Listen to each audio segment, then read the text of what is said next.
Obrigado porque o nosso coração é tocado por ela, Senhor, e nós te agradecemos pela música, te agradecemos pela vida, pela noite, e que o Senhor continue a falar conosco, que o Senhor continue a tocar os nossos corações, e que possamos assim nos tornarmos seres humanos melhores, para que possamos influenciar essa sociedade, este país, este mundo que vivemos, com boas notícias. Assim oramos e te agradecemos por esta noite, em nome de Jesus. Amém e amém. Legal. Nós estamos aqui durante essa estação de Pentecostes, fazendo umas reflexões sobre aqueles dias que Jesus reapareceu aos seus discípulos. Jesus reapareceu para os seus discípulos por 40 dias. Naqueles 40 dias ele foi dando provas e mais provas de que ele havia ressuscitado. Ele permitiu que seus discípulos o tocassem, ele dividiu um alimento com eles. E naquele momento, naquela estação, havia algo acontecendo em Israel, que era a celebração da festa das semanas, em hebraico Shavuot, que significa semanas, onde o povo de Israel contavam os dias, contavam 7 semanas, 49 dias, culminando no 50º dia, razão pela qual quando você lê no livro de Atos 2, você lê lá, e cumprindo-se o dia de Pentecostes. Pentecostes é o termo que Lucas usa para designar esta festa chamada Festa das Semanas. Pentecostes significa então o 50º dia. E durante então este momento de contagem, literalmente contar, se você perguntar o que é contar os dias, é com a mesma contagem que você faz quando você está ansioso por algo. Eu estava contando os dias para rever os meus novos irmãos e amigos de Israel. Nós contamos os dias diante de uma aflição. Se você tem uma cirurgia marcada, você vai contar os dias até aquela cirurgia. Se você tem um emprego novo que vai começar, algo que vai iniciar ou terminar, você conta os dias. Então na lei, você observa esse período de contagem, onde eles deveriam contar, e até hoje a tradição judaica rabínica continua contando os dias nessa estação exata que estamos vivendo. E ele acorda então e diz: hoje é o primeiro dia da contagem, amanhã é o segundo dia da contagem, terceiro dia da contagem, quarto dia da contagem. Claro que tem mais uma fórmula aí que é feita em hebraico, mas chega até o 50º dia, quando então há essa erupção dessa festa, que na época de Jesus ela tinha um significado inicial de celebrar a Deus as colheitas, as primeiras colheitas. Lá em Israel nós vemos vários feixes de trigo quando nós viajávamos, eles estavam lá esperando para serem colhidos. Então o povo deveria agradecer que o Deus que dá a primeira colheita é o Deus que deveria dar a segunda, a terceira colheita, para que houvesse provisão. Então a festa tinha um sentido agrícola, que era o sentido da gratidão. Não só da gratidão, mas também da lembrança do próximo. Seja do estrangeiro, seja daquele necessitado. E esse estrangeiro ou necessitado, o povo de Israel na sua colheita deveria deixar uma parte para eles colherem também. E assim então a provisão de Deus era celebrada por quem tinha dinheiro e por quem não tinha dinheiro. E essa celebração, com o passar do tempo, fizeram uma adição nela, adicionaram nela o judaísmo rabínico, que deveria também celebrar a chegada da Torá, da lei, aquilo que Moisés trouxe para o povo. Então, se você perguntar hoje para um judeu religioso o que ele está celebrando em Shavuot, na festa das semanas, ou em Pentecostes, como Lucas diz, ele vai dizer para você que ele está celebrando o recebimento da Torá. Mas na época de Jesus assim não era. Lá eles agradeciam pela colheita, lá eles contavam os dias. Mas o incrível é que durante essa contagem de expectativa, gratidão, durante essa contagem de incerteza, porque claro que Jesus estava aparecendo, claro que Jesus estava deixando claro que ele havia vencido a morte, mas eles não sabiam para onde iriam. Eles não sabiam se aquela revolução esperada de expulsar os romanos da ocupação do território de Israel finalmente aconteceria. Eles tinham esse desejo também, mas eles não tinham isso como certo. Eles não sabiam como ficariam esse movimento dos que creram, acreditaram, seguiram, viram os milagres, aquele pessoal do caminho que seguiu o Rabi de Nazaré. Então incerteza é parte desse momento, perguntas, questionamentos, enquanto que Jesus está nessa época, naquela estação de contagem, chegando aos seus discípulos e dizendo para eles que sim, era um novo momento havia chegado. E Jesus não deu as respostas que eles queriam.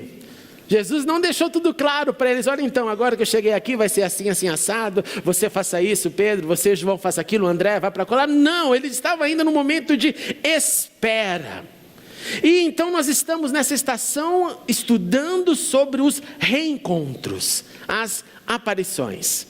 E nesta manhã nós estudamos aqui, se você não veio, por favor, assista depois online. Quando Jesus então lá no Mar da Galileia, você tem uma foto aí maravilhosa do nosso Tiago Arnese, que mandou para a gente, lá do Mar da Galileia. Jesus então vai até o mar e ali encontra com os discípulos pescando, e é o Deus manifesto que grita da praia. E grita da praia para dizer, mova a sua rede para aquele lugar, venha aqui para a praia e aqui nós comeremos, eu tenho meus peixes, meus pães, mas tragam os de vocês também. E juntamos e assim fazemos uma unidade na comunhão daquilo que possuímos, quando o céu dá para a terra e quando a terra dá para os céus. E na continuidade dessa história, naquele mesmo cenário, tem alguém desesperado. E o alguém desesperado era o apóstolo Pedro. Desesperado porque ele havia negado. Desesperado porque o seu temperamento extremamente sanguíneo, que o fez falar, Senhor, eu estou com você até debaixo d'água, Senhor, eu não te deixo, Senhor, eu dou minha vida, Senhor, e Senhor, e Senhor, fazendo aquilo que todos nós fazemos. Não se equivoque em maneira nenhuma em dizer Pedro é o pecador, porque o pecado e a ação dele é o mesmo meu e o seu. Nós falamos mais do que fazemos, e fazemos muito menos do que falamos. Então Pedro, com essa angústia, com essa dor, ele está esperando ver qual vai ser a reação de Jesus. O que Jesus vai falar para ele? O que Jesus vai acusá-lo? O que Jesus vai manifestar nessa hora de reencontro? E é tão lindo que nessa hora Jesus uma vez mais contradiz tudo aquilo que nós pensamos. Ele vai com outro método, com outro momento, e depois de terem então comido, depois de terem tido um momento de comunhão pacificadora, ao mesmo tempo que nessa comunhão as perguntas estão na mente. O que será que ele vai falar? Qual será o comando? Qual será a instrução? E o mestre olha para Pedro e diz, Simão, filho de Jonas, você realmente me ama? E é lindo que ele diz, mais do que estes. Simão, você que achava que tinha realmente esse amor, você que manifestou esse amor, você realmente me ama? E ele responde, Senhor, o Senhor sabe, sim, eu te amo. E Jesus olha para ele e diz, então, cuide dos meus cordeiros. Jesus não acusa, Jesus não disse, eu não te falei. A gente adora fazer isso, não adora? Quem gosta de fazer isso junto comigo? Eu adoro. Se meus filhos fazem algo, eu não falei. Eles olham para mim com aquela cara assim de que, olha, o senhor ter falado isso é pior do que ter dado uma surra. Eu não falei, Jesus não faz isso, ele não acusa. Jesus não perde o seu tempo em palavras que vão machucar. Jesus vai direto no processo de restaurar pessoas. Se eu uso então a minha linguagem para pisar em alguém, para massacrar alguém, não se esqueça disso. Você está perdendo o seu tempo e a sua oportunidade de restaurar. Você pode ficar marcado no coração de um ser humano por ser aquele que encorajou e absolveu, mas nós preferimos ficar marcados como aquele que disse, eu não falei. E o que diz eu não falei, fala para os outros também, que falou para ele, mas ele não ouviu. Porque a gente gosta do ibope. Jesus, ao contrário disso, não, ele não enfatiza o que aconteceu, mas ele nos direciona para aquilo que devemos fazer. Não é aquilo que eu sei que vai me deprimir, aquilo que vai fazer com que eu possa perder mais o meu tempo, mas é aquilo que possa me tirar daquela sensação de angústia que foi causada por mim mesmo. Novamente Jesus olha para Pedro e diz, Simão, nome completo, né? Shimeon, não, tudo ali, tudo claro, você realmente me ama? E ele respondeu, sim, Senhor, tu sabes. Eu acho bonito porque Pedro, ele coloca para Jesus a possibilidade de Jesus verificar que aquilo que ele está falando desta vez finalmente é a verdade absoluta dele. Senhor, o Senhor sabe. Eu acho que ele não teria aqui coragem de dizer uma coisa que não fosse verdade na sua vida, porque ele estava diante do Cristo ressurreto. Antes tudo bem, mas agora não. E Jesus olha para ele uma vez mais, sem perder o seu tempo, e diz: então, Pedro, pastoreie. Pedro, essa é a tua vocação, esse é o teu chamado, esse é o porquê eu te chamei para ser pescador de homem. Então vai e faça isso. Pedro, não vamos perder mais tempo, faça isso. Jesus repete o seu método de amor. Ele deixa claro que o passado não será comentado. Jesus contraria qualquer ideia terapêutica, psicológica, de que diga: põe para fora, vamos conversar para você externalizar tudo aquilo que você sente. E nada contra os amados psicólogos. Mas ele, não deixa eu tirar você já sofreu o suficiente. Quando nós permanecemos, irmãos, com o peso dos nossos erros, quando eu permaneço com a minha angústia daquilo que eu não consegui realizar, ou daquilo que eu achei que faria e não fiz, eu sou neste momento paralisado, adoecido pela lembrança das minhas falhas. E ficar paralisado pelas lembranças das minhas falhas não vai me levar em outro caminho, a não ser num abismo cada vez mais profundo. E quando nós deixamos isso acontecer, nós perdemos a visão completa da possibilidade da vida. Porque aquilo vai me sugando, vai sugando as minhas energias, de modo que eu não quero mais ver o futuro, eu fico preso no passado. Eu fico adoecido pelo questionamento do tipo: e se eu tivesse feito isso? E se não resolve nada. É por isso que Jesus nos guia para frente e não para trás. Pela terceira vez ele disse: Simão, filho de Jonas, João, você me ama? E aqui a narrativa de João nos fala que Pedro fica magoado, porque Jesus está repetindo um processo com ele de pergunta, e ele responde: Senhor, tu sabes todas as coisas. Em outras palavras, o Senhor sabe que eu não estou mentindo, o Senhor sabe que eu te amo. E Jesus novamente apontando para o futuro diz: cuide das minhas ovelhas. O mestre Senhor não deixa nenhuma dúvida no ar. Ele repete sim uma fórmula do mundo antigo, que era de repetir 3 vezes um assunto antes dele se tornar algo formal, algo solene, onde tem a participação daquele que faz parte do acordo. Você ouve 3 vezes, e ao ouvir 3 vezes, ao responder 3 vezes, você está dizendo: eu estou consciente de que esta é a minha verdade. Jesus sim faz isso. Ele encoraja Pedro, mas a grande missão dele nesse encontro é: Pedro, prossiga. Pedro, como já disse, você tem uma vocação. Pedro, olhe para a sua missão e não para as suas falhas. Isso não significa que Pedro deveria colocar todas as sensações de negação e dos seus erros embaixo do primeiro tapete da existência, dizendo: está tudo liberado, Jesus sabe de tudo. Não. É claro que eu tenho que olhar para os meus erros, para as minhas falhas, e pensar: como que eu cheguei até ali? Como que eu posso então não reproduzir aqueles mecanismos, aquele caminho, aquela rota que me levou para onde eu não deveria ter ido? É óbvio que eu preciso pensar e refletir e mudar o ambiente, ou fugir dele, ou resisti-lo.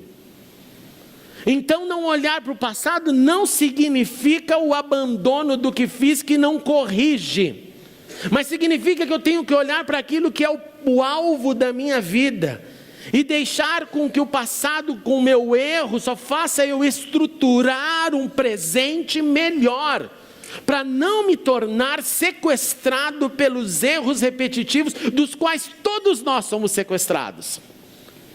Quando você vai chegando numa certa idade, você vai começando a perceber que tem algumas coisas que ficam cada vez mais difíceis para mudar, não é verdade? Tem mais e mais áreas, você falando: isso aqui está difícil. Aí você olha para dentro do coração e percebe: você já faz isso há 20, 30 anos. O convite de Jesus é: olhe para a sua vocação, para você não ficar preso na sua falha, seja ela crônica, repetitiva ou temporária. Não, mas olhe, resolva essa metodologia, mas prossiga para aquilo que eu tenho para você, daquilo que Deus tem para você. O aprendizado nos mostra aqui nessa conversa que eu tenho que ter habilidade sim para me arrepender, mas eu tenho que ter habilidade para prosseguir. Eu tenho que pegar a culpa, o meu sentimento de incapacidade que quer me segurar na inércia e olhar para Jesus, que veio para fazer o contrário, não para aprisionar ninguém, mas para nos reabilitar, nos redimir. Ele vem com amor, ele vem sem pisar na ferida, ele vem sem expor. A conversa aqui é Pedro e Jesus, Jesus e Pedro. E nesse reencontro vai caindo as desculpas, as justificativas, e vai se levantando do interior o desejo de prosseguir com a missão. E é nessa hora que salvação invade o coração. É nesse momento. O exemplo de Jesus então nos encoraja a, primeiro, não simplesmente olhar e dizer que Jesus é maravilhoso, como ele faz, ele não pisa, ele não acusa. Não só isso. Mas para que sejamos também gente que restaure o caído e restaure com amor. Que a gente restaure uns aos outros sem acusação, propondo continuidade e não desistência. Os que são mais velhos aqui de igreja lembram de uma fala, era muito mais forte no passado, eu acho que ela deve existir ainda, que era assim: pô, irmão, ali tem pecado, né? Então, irmão, fora da ceia por 3 meses. Isso sempre me deu arrepio na alma, porque eu falei assim: cara, você está dizendo para ele que ele não pode se perdoar, ele não pode ser restaurado por 3 meses, fica de banco sofrendo, como se pessoas do púlpito pudessem deter a obra de remissão de Cristo. Esquecendo que Jesus estava ali naquela cruz com o ladrão, e ele não faz cura interior, não faz processos nenhum de terapia espiritual, não faz batismo, não faz nada. Cara, está tudo certo, é hoje mesmo comigo no paraíso. Porque a voz do interior era verdadeira, entendi que fiz o que não devia. E o Senhor o tira mesmo da inércia da crucificação para dizer: hoje a gente anda, hoje a gente vive, hoje a gente se encontra no paraíso. Aleluia por isso. O exemplo de Jesus então é um exemplo para a gente olhar para a comunidade e procurar alguém que esteja se sentindo com essa culpa e dizer: don't worry, be happy. Não se preocupe, seja feliz, vamos prosseguir, olha para frente e não para trás. Pedro ainda teve que ouvir do Senhor então nessa conversa: olha, Pedro, mas tem ainda mais um detalhezinho que eu preciso te dizer. Quando você era mais jovem, você se vestia, tomava conta da sua vida, ia para onde você desejava. Mas quando você for velho, você estenderá as mãos e outra pessoa o vestirá e o levará para onde você não deseja ir. Quando estava tudo muito poético, talvez na mente de Pedro, João nos informa que Jesus disse isso para dizer o tipo de morte com a qual Pedro iria ser morto, e seria a sua morte para glorificar a Deus. Conforme a tradição, conforme a história, Pedro foi martirizado, crucificado no reinado de Nero, crucificado como acreditamos. E parece que essa fala, estender a mão a quem não ouve, porque claro, quem crucificou a Pedro, todo o império que era contrário, toda aquela resistência às boas notícias, parece ecoar as palavras de Isaías no capítulo 65, que diz: o tempo todo estendi as mãos a um povo obstinado que anda por um caminho que não é bom, seguindo as suas inclinações. Pedro estendeu as suas mãos para atender o convite do mestre depois daquele encontro de restauração, e a palavra final de Jesus foi: siga-me. A palavra final dele foi a missão, o amanhã, não o ontem. Meus irmãos e irmãs, não deixe os seus erros, as suas lutas, as suas falhas crônicas, repetitivas, te afastarem do amor do Senhor, como se você sentisse que não merece esse amor. Portanto, você amputa o seu lado e diz: não, como Pedro disse no início do primeiro encontro: afasta-te de mim, Senhor, eu sou homem pecador. Paulo escreveu: eu estou convencido de que nem morte, nem vida, nem anjos e demônios, nem o presente, nem o futuro, nem quaisquer poderes, nem altura, nem profundidade, nem qualquer outra coisa na criação será capaz de nos separar do amor de Deus que está em Cristo Jesus nosso Senhor. Então, primeiro, não tente querer entender tudo de uma maneira matemática. Gente, as nossas equações são falhas. As nossas equações são aquelas que levam a dizer, eu te falei. As equações de Jesus são aquelas que dizem, não precisamos mais conversar sobre isso, simplesmente prossiga. Mas receba o amor e deixe esse amor te fortalecer. Deixe esse amor te pegar pelas mãos. E aqui, por favor, vá além da cena da Galileia, da cena de Pedro que havia negado, e pense nos seus dramas. Pense nas suas dúvidas. Pense, como eu disse, nas repetições crônicas daquilo que nós não gostamos. E aproveite essa noite de inspiração e fale, Senhor, eu te amo. Ou, Senhor, não te amo não. Está meio estranho ainda, Senhor, esse papo de Deus, de amor, de não tem problema, fale com Ele. Fale com Ele. Mas se você chegar só um pouquinho perto dele e falar assim, olha, eu estou querendo entender, ou até desafiá-lo, Senhor, não há problemas. A gente nunca precisa fingir para Deus aquilo que nós não somos.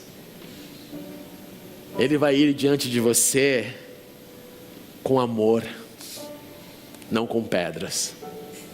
Ele vai diante de você dizendo, eu quero te mostrar o porquê eu te salvei, o porquê eu te amei, eu quero te mostrar o meu amor. Eu quero te mostrar o que você pode realizar nesse mundo. E se aquele pescador da Galileia tivesse noção do que aconteceria com o nome, com a vida, até se tornou marca Pedro, a Basílica de São Pedro que nos diga. Se ele soubesse o que aconteceria com ele, com o cumprir da ordem do mestre, com o siga-me então, vá. É o mesmo que eu imagino que pode acontecer comigo e com você quando seguimos aquilo que o Senhor tem para cada um de nós. E o que Ele tem para mim não é o que Ele tem para você, o que Ele tem para você não é o que Ele tem para mim, apesar de algumas grandes similaridades, pois somos humanos, vivemos na cidade de São Paulo, temos muito em comum, mas temos uma coisa que é a nossa individualidade, o nosso chamado, os nossos dons, os nossos dramas. E Ele tem um plano para cada um de nós. E esse plano excede a nossa visão da vida. A nossa visão de afasta-te de mim porque eu sou pecador. Ou a nossa visão de deixa eu ficar quieto perante Jesus, vamos ver o que Ele fala. Se é a hora da bronca, se é a hora da correção, se é a hora do well done, ou se é a hora do suma daqui. Ele chega e Ele abraça. E o mais legal é que Ele faz tudo isso lá no nosso coração. E aí ninguém tira mais essa sensação de que Ele falou comigo. E que Ele falou com você. E disse para mim, e disse para você, siga na sua vocação. Portanto, se você essa noite não sabe qual é a sua vocação, eu te encorajo, chegue somente perto dele e diga, Senhor, me faz entender o que eu preciso entender. Oração simples e sincera. Senhor, eu quero entender mais de Ti. Ou Senhor, eu quero voltar para esse sentimento que anteriormente eu tinha e agora não tenho. Porque às vezes as nossas falhas nos levam para abismos e fica difícil sair lá de baixo. Eu estava em Israel um dia e eu passei 7 meses sem nenhum contato com nenhum cristão. Foi um momento bem difícil, porque eu tinha saudades. Eu queria falar em salmos, hinos e cânticos espirituais. Mas era parte da missão. E eu lembro quando Deus trouxe uma pessoa para nos visitar, e visitou lá na nossa casa, a gente morava no kibbutz, ele veio todo amoroso, era um irmão. E eu disse para ele assim, cara, eu estou mal. Não com o trabalho estava lindo, tudo estava acontecendo. Mas eu falava, eu estou com saudade, eu estou carente de algumas coisas do meu interior. E eu usei a expressão, eu me sinto no fundo do poço, cara. Ele olhou para mim e disse assim, que você permaneça aí para o resto da sua vida. Olhei para ele e falei, pô. E ele disse, se você continuar com essa sensação de o fundo do poço, você sempre vai buscar da água viva. Você sempre vai saber que você não é nada, que você é pequeno, cara. Você faz algumas coisas, são interessantes, as horas são péssimas. Mas você vai ficar dependendo dele, vai falar: Senhor, dê-me mais, dê-me mais, dê-me mais. E o mais legal é que o Senhor que grita da praia, que o Senhor que vai até Pedro, que o Senhor que encontra com seus discípulos enquanto eles contam os dias, é o Senhor que olha para a nossa individualidade e diz: eu tenho um plano para você. Siga-me, siga-me, siga-me, siga-me. E deixe o Senhor escrever a história que Ele tem na tua vida. Em nome de Jesus, vamos ficar em pé. Aleluia. Aleluia. Vamos dar as mãos, vamos dar as mãos. Coisa boa é unidade. Pode fechar o corredor aqui. Vamos juntos, um orando pelo outro, juntos.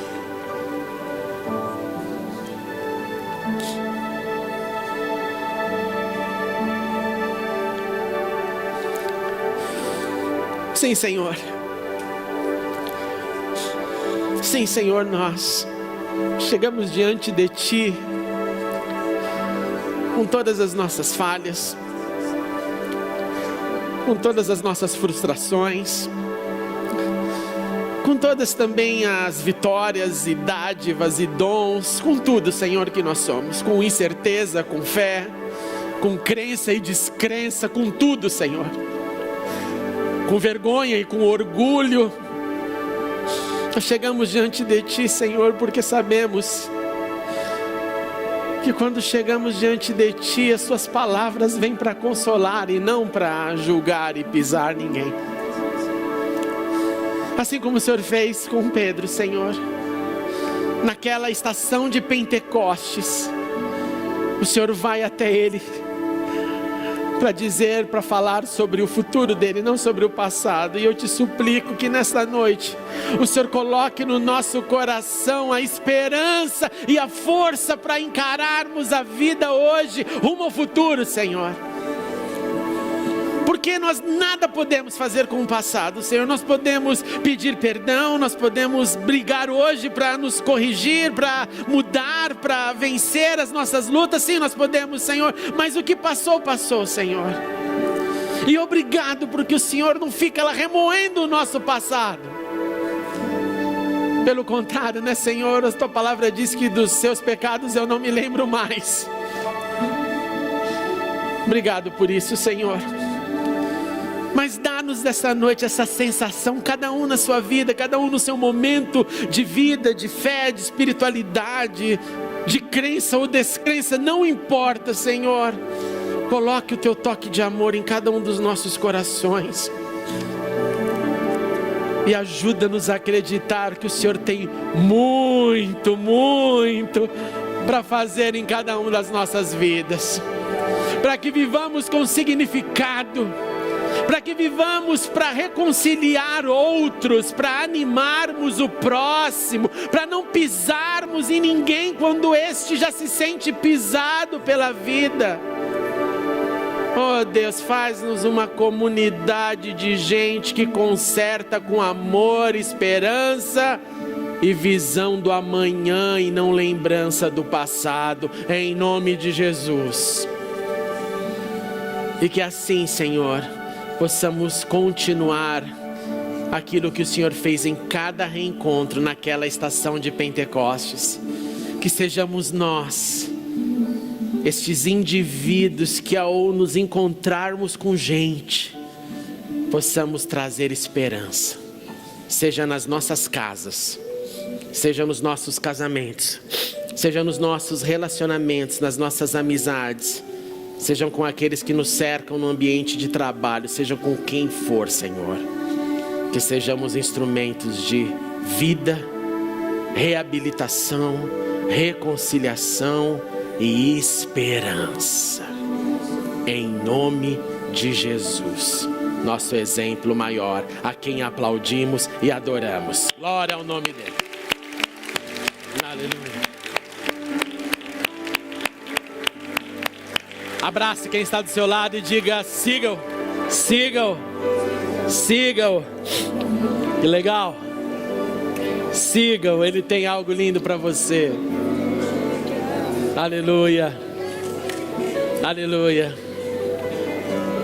Aleluia.